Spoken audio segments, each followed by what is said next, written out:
হযরত যায়েদ ইবনে সাবিত বলেন, ফাজআলতু আতুফু বাইনাল কতলা, উহুদের ময়দানে সব শহীদ সাহাবাদের লাশের মাঝখানে আমি সাদরে তালাশ করতেছি, পায় না, খুঁজে পায় না। ফা আসাবতুহু ওয়া হুয়া ফি আখির রামাকিন, অনেকক্ষণ তালাশ করার পরে ওই অনেক দূরে তাকায় দেখি রক্তে রঞ্জিত হয়ে উহুদের ময়দানে গোড়াগড়ি করতেছে মাটিতে।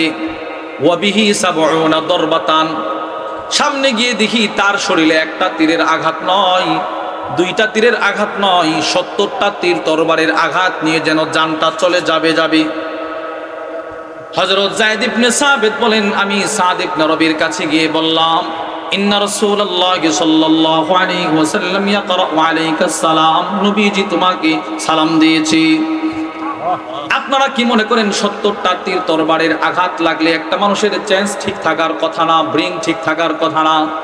যেই মাত্র নবীজির সালামটা পৌঁছায় দিলেন, হযরত সাদ ইবনে রবি বলেন, ওয়া আলা রাসূলিল্লাহি আসসালাম ওয়া আলাইকাস সালাম, রাসূল আমাকে সালাম দিয়েছে, ঠিক আছে, নবীকেও আমার পক্ষ থেকে সালাম, তোমাকেও, তোমার প্রতিও আমার সালাম।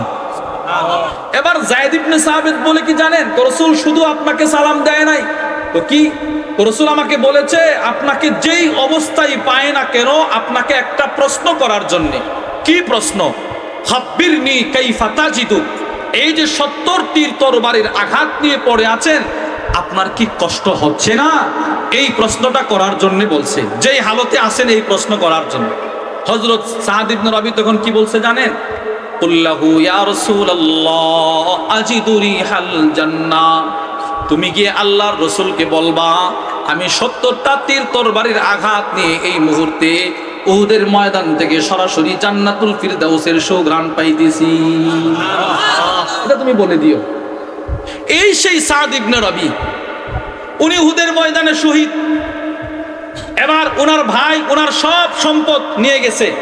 ওনার দুইটা মেয়ে ছিল, আল্লামা শামসুদ্দিন যাহাবী রাহিমাহুল্লাহ তার বিখ্যাত কিতাব সিয়ারু আ'লামিন নুবালার মধ্যে নিয়ে আসছেন, সাদ ইবনে রবির বিবি দুই মেয়েকে নিয়ে নবীজির কাছে আসছে, এসে বলে, ইয়া রাসূলুল্লাহ, এরা হচ্ছে সাদের দুই মেয়ে, যেই সাদ আপনার সাথে উহুদের ময়দানে শহীদ হয়েছে।